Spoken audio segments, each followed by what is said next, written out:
everyone, today we'll do the split and how to do it. Stay with me because I will show you some exercise which help you to stretch the split.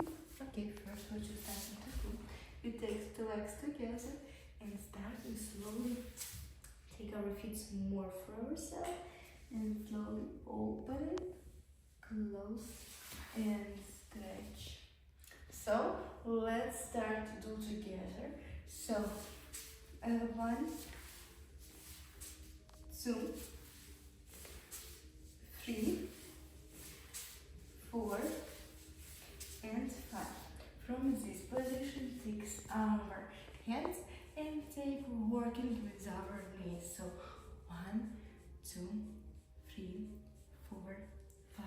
So after that, we will try to take our leg and slowly working in another side. Come back and open. 2, open, 3, open. Okay, let's work with another leg.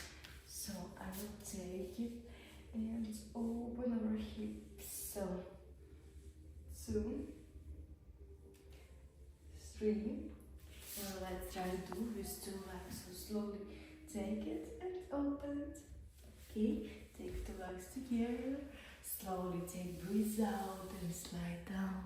So 1, 2, 3, 4, 5. So guys, if you like this video, I hope that you follow me, text me likes and write me in the comment which elements you want to see in the future. So bye bye.